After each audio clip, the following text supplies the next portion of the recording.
नमस्कार, स्वागत है आपका उत्तराखंड एक्सप्रेस में। मैं हूं आपके साथ मेनका चौधरी और बुलेटिन में सबसे पहले बात करेंगे यूक्रेन संकट की, जिसका असर उत्तराखंड पर भी पड़ा है। उत्तराखंड के भी कई छात्र, कई युवा यूक्रेन में फंसे हैं और रूस के हमले के बीच बेहद मुश्किल हालात में हैं। सीएम धामी ने ऐसे सभी परिवारों को मदद का भरोसा दिया है और मुख्यमंत्री धामी ने कहा कि राज्य सरकार विदेश मंत्रालय के संपर्क में है और विदेश मंत्रालय के साथ मिलकर सभी छात्रों की हर संभव मदद की जाएगी।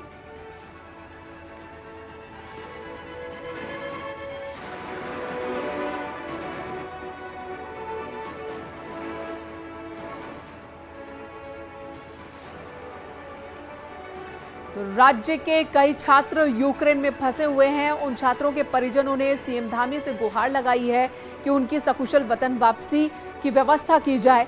सीएम धामी ने भरोसा दिया है कि इस वक्त विदेश मंत्रालय से बात चल रही है, बहुत जल्द छात्रों को वहां से लाया जाएगा। और यूक्रेन में चल रहे युद्ध के बीच टेंशन उत्तराखंड में बढ़ गई है। देहरादून के भी कई स्टूडेंट्स हैं जो यूक्रेन में अलग अलग जगहों पर पढ़ाई कर रहे हैं और ऐसे में उनके पेरेंट्स, उनके रिश्तेदार परेशान हैं। अब यूक्रेन में चल रहे युद्ध के बाद वहां फंसे लोग परेशान हैं। फ्लाइट बंद होने की वजह से संकट और ज्यादा बढ़ गया है। परेशान परिजन सरकार से अपने बच्चों की वापसी के लिए मदद की गुहार कर रहे हैं।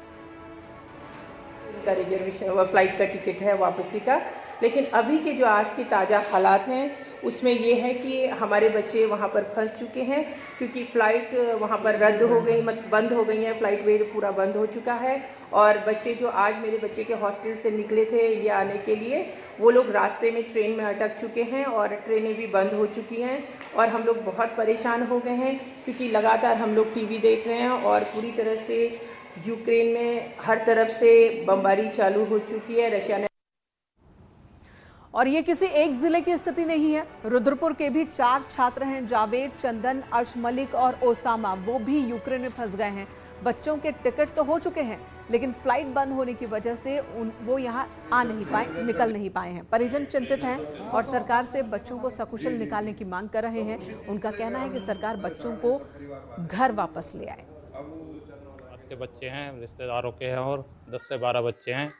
वहाँ पर कल से जो फ़्लाइटें बंद हो गई हैं, बहुत ज़्यादा परेशान हैं बच्चे वहाँ पर। हमारी भारत सरकार से गुजारिश है कि उनको वापस बुलाया जाए किसी भी सूरत से।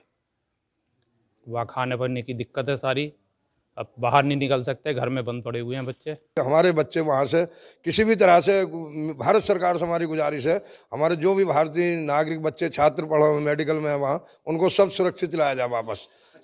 ये बता रहे हैं इस टाइम बाबा हम जो है फंसे हुए हैं, अब कहीं नहीं जा सकते अब हम यहाँ से, हम क्योंकि अब कोई ट्रेन, कोई वाहन, कोई कुछ वहाँ नहीं चल रहा है। उधर रुड़की की भारत कॉलोनी में रहने वाले छात्र विवेक राठौर भी यूक्रेन में हैं। विवेक वहां से एमबीबीएस की पढ़ाई कर रहे हैं। परिवार का कहना है कि उनकी विवेक से बात हो रही है लेकिन हालात लगातार बिगड़ते जा रहे हैं।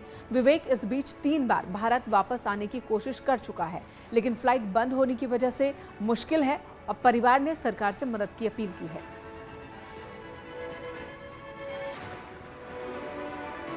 अचानक युद्ध शुरू हो गया ना, तो फ्लाइटें भी कैंसिल हो गई, तो हम चाह रहे हैं कि हमारा बच्चा आ जाए, बस किसी तरह उधर फ्लाइट भेज दी जाए क्योंकि अभी की एयरपोर्ट पे भी उन्होंने सुना है कि कब्जा कर लिया, उधर से ही बच्चे बैठते हैं ना, तो उसके लिए बस डर लग रहा है। हमारा बच्चा भी आना चाहता है और हम भी चाहते हैं कि हमारा बच्चा जल्द से जल्द हमारे पास आ जाए। हमारे बच्चे से लगातार बात हो रही है, 15 मिनट पहले भी बात हुई थी, तो उसका ये कहना है कि अभी मार्केटें बंद हो चुकी हैं और हमें अगर ये परिस्थिति रही तो कल तक खाने की भी समस्या हो जाएगी।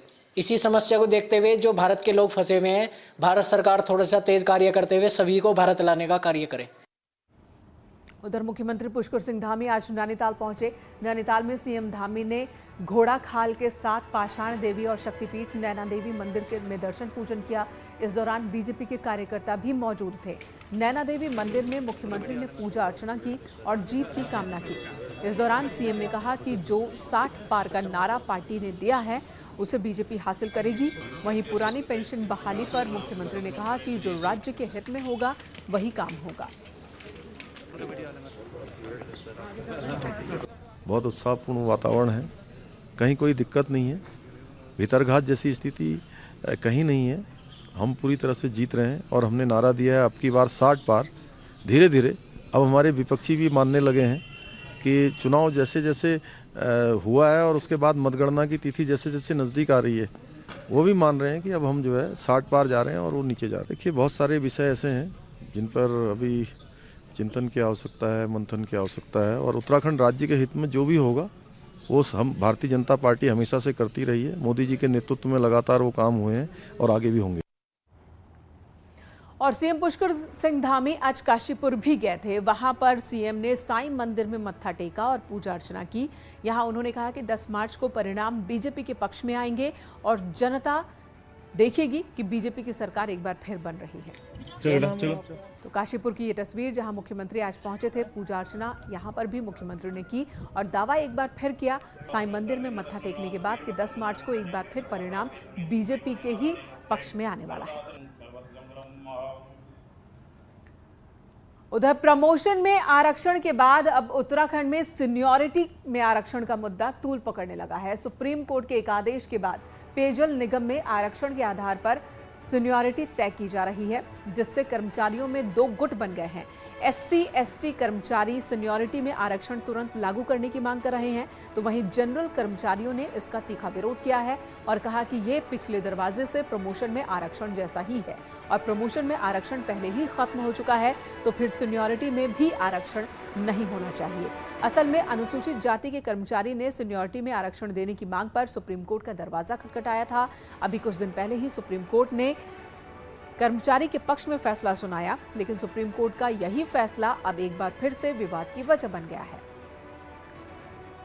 सुप्रीम कोर्ट ने तो बिल्कुल स्पष्ट कहा है, 2000 से जब 9 नवंबर 2000 को राजधानी ये गठन हुआ था, आप पदों की गणना तो वहीं से करेंगे ना। आप जब राजधानी गठन हुआ तो राज्य अलग हुआ तो वहाँ से पदों की गणना करेंगे आप। अगर आप नहीं भी अगर उत्तर प्रदेश से अगर आए हैं या नहीं आए हैं, वहाँ से आप उनको जो जहाँ पर फिट बैठा है उसको रखिए, रोस्टर तो वहीं से बनेगा ना। पेयजल निगम में ये सचिव पेयजल द्वारा जो वरिष्ठता का निर्धारण मेरिट के स्थान पर जो आरक्षण रोस्टर के आधार पर किया गया है, इसका निर्णय लिया गया है, बहुत गलत निर्णय है और कहीं ना कहीं इस सुप्रीम कोर्ट के जजमेंट को कहीं ना कहीं पुनर्विचार याचिका के माध्यम से चैलेंज किया जाना चाहिए था और कहीं कंटेम्प्ट के डर से इस तरह से निर्णय लिया जाना ये कार्मिक विभाग के जो रूल रेगुलेशन है उसके भी विपरीत है। चुनाव नतीजे 10 मार्च को आएंगे, लेकिन इस बीच के वक्त में उत्तराखंड बीजेपी ने अपने नेताओं को यूपी के चुनावी रण में लगा दिया है।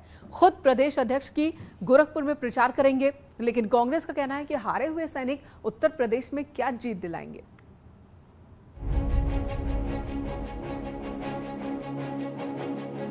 यूपी विधानसभा चुनाव में वोटिंग के सिर्फ 3 चरण बचे हैं। 27 फरवरी, 3 मार्च और 7 मार्च को होने वाली वोटिंग से पहले उत्तराखंड के नेता उत्तर प्रदेश में काम में जुटे हैं। बीजेपी के करीब 70 नेताओं की फौज यूपी में है और शुक्रवार से बीजेपी प्रदेश अध्यक्ष मदन कौशिक गोरखपुर के आसपास की 15 सीटों पर प्रचार करेंगे, जिनमें सीएम योगी की सीट भी शामिल है। लेकिन कांग्रेस का कहना है कि उत्तराखंड में हारे हुए सैनिक यूपी में सिर्फ हाजिरी लगाने जा रहे हैं।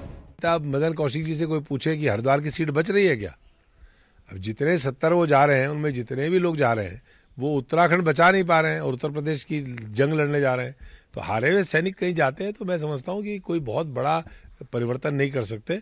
वहां जाकर के हाजिरी लगाने का काम जरूर करेंगे, इसके अलावा कोई काम नहीं कर सकते। कांग्रेस बीजेपी नेताओं को हारा हुआ बता रही है, तो कांग्रेस की तरफ से अकेले पूर्व सीएम हरीश रावत भी यूपी पहुंचे और प्रयागराज और आसपास की सीटों में प्रचार कर रहे हैं, जिनमें पूर्व प्रदेश प्रभारी अनुग्रह नारायण सिंह की प्रयागराज नॉर्थ सीट भी शामिल है। और बीजेपी का कहना है कि कांग्रेस में सिर्फ कंफ्यूजन है।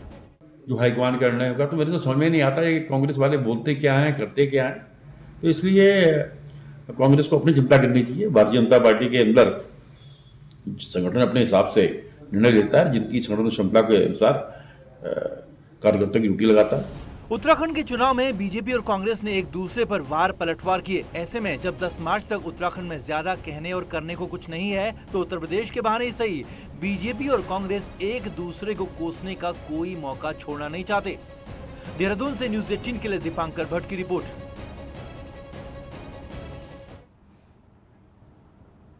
बीजेपी और कांग्रेस दोनों के ही नेता अब उत्तराखंड के रण समाप्त होने के बाद उत्तर प्रदेश में नजर आ रहे हैं। इधर अल्मोड़ा से एक हैरान करने वाली खबर, डीएनए टेस्ट के बाद एक लड़की को 14 सालों के बाद अपने माता पिता मिल गए।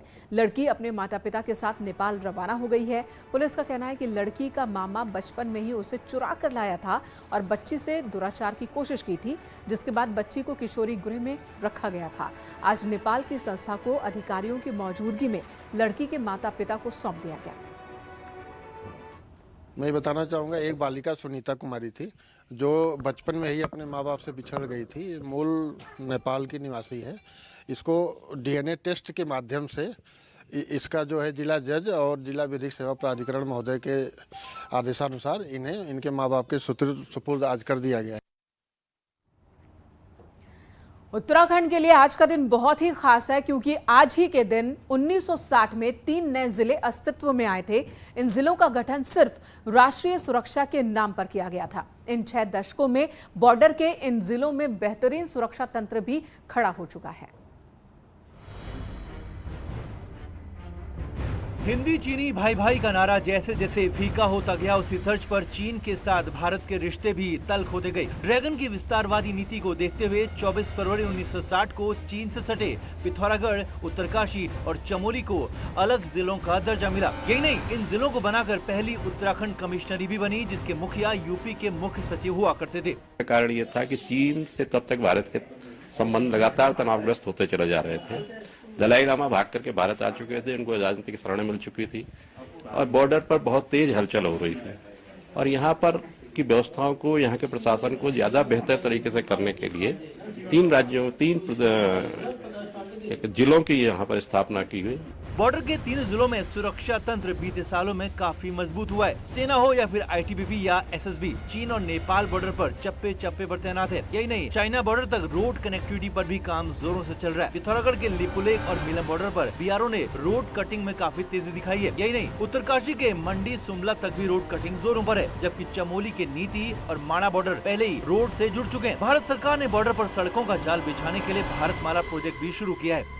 लेकिन हमें सुरक्षा के दृष्टिकोण से किसी भी परिस्थिति में कॉम्प्रोमाइज करने की जरूरत नहीं होनी चाहिए और हमेशा विजिलेंट रहने की जरूरत होगी। बेसिकली एसएसबी है, आईटीबीपी है, हमारी सेना है, इवन लोकल लोग जो स्थानीय लोग हैं, उनका एक बहुत बड़ा रोल है इसमें। वहाँ की एक्टिविटीज को आपको बता सकते हैं। जरूरी सुविधाओं के अभाव में बॉर्डर के इन इलाकों में बीते सालों में पलायन भी तेज हुआ है, जिसे देखते हुए अब केंद्र सरकार एलएसी पर वाइब्रेंट विलेज प्रोग्राम शुरू करने जा रही है। इस प्रोग्राम के तहत बॉर्डर पर घर बनाए जाएंगे, टूरिस्ट सेंटर भी खोले जाएंगे और यही नहीं, बॉर्डर के लोगों की आजीविका के लिए अतिरिक्त फंड भी दिया जाना है। असल में भारत का वाइब्रेंट विलेज प्रोग्राम चीन के बॉर्डर डिफेंस विलेज प्रोग्राम का जवाब है, जिसके तहत चाइना बॉर्डर के इलाकों में 600 से ज्यादा इंफ्रास्ट्रक्चर बना चुका है। न्यूज़ 18 के लिए पिथौरागढ़ से विजयवर्धन उप्रेती की रिपोर्ट। और उत्तरकाशी जिला स्थापना दिवस पर 7 दिवसीय मेले की शुरुआत हुई है। अगले 7 दिन तक जिले की संस्कृति की झलक इस मेले में दिखाई देगी। यहाँ डुंडा देवीधार के सिद्धपीठ मां रेणुका मंदिर प्रांगण में 7 दिवसीय मेला आयोजित किया जा रहा है।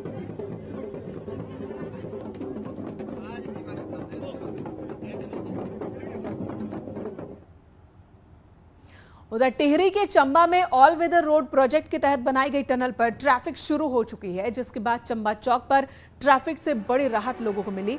ऋषिकेश से उत्तरकाशी जाने वाली गाड़ियां बाईपास होकर टनल के जरिए गुलडी निकल रही हैं, जिससे चंबा चौक पर ट्रैफिक कम हो गया है। यहां करीब 440 मीटर लंबी टनल बनाई गई है।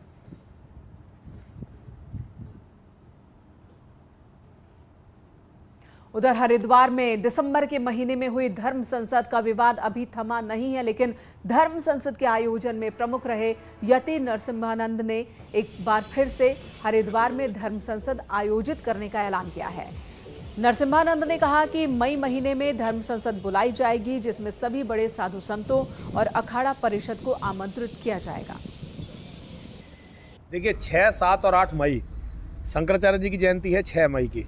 तो शंकराचार्य जी की जयंती के शुभ अवसर पर धर्म की रक्षा कैसे हो और उसमें धर्माचार्य का क्या कर्तव्य है, इसके बारे में चर्चा करने के लिए धर्म संसद बुलाई गई है। उसकी मन हो वो आ जाए। हम इसमें जगत गुरु शंकराचार्य जी को निमंत्रण देंगे, सभी पंथों के धर्म गुरुओं को निमंत्रण देंगे, 13 के 13 अखाड़ों को बुलाएंगे, अखाड़ों के महामंडलेश्वरों को बुलाएंगे, हम सबको निमंत्रण देंगे।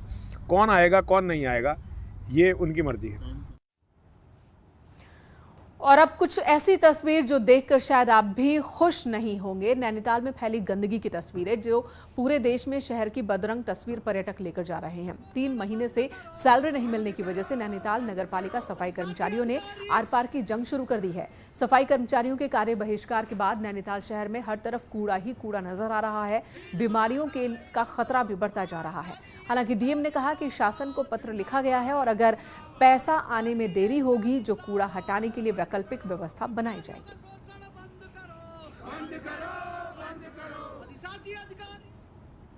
पिछले 2 दशक में फायर सीजन में पिछले साल सबसे ज्यादा 2813 जंगलों में आग लगी और ऐसी घटनाएं सामने आई। एक बार फिर फायर सीजन की शुरुआत हो चुकी है।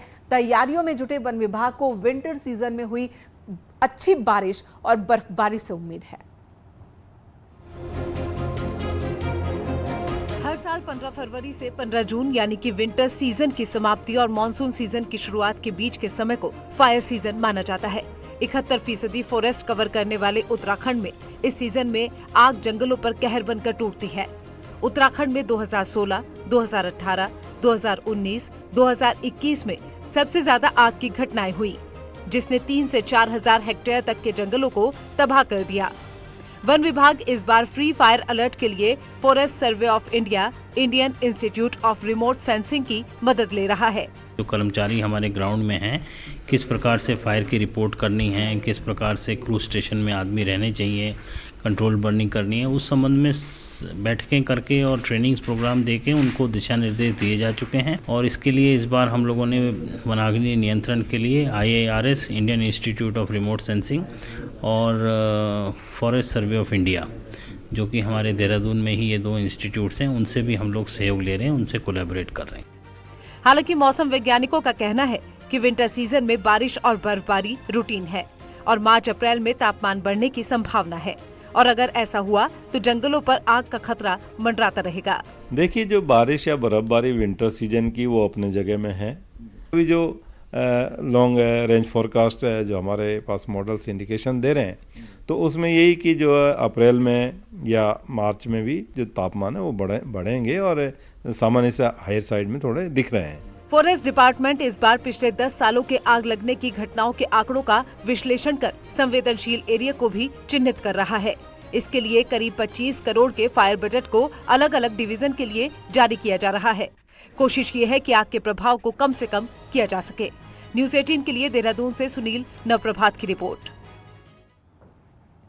यहाँ रुकेंगे एक ब्रेक के लिए, तुरंत लौटेंगे। आप बने रहे हमारे साथ।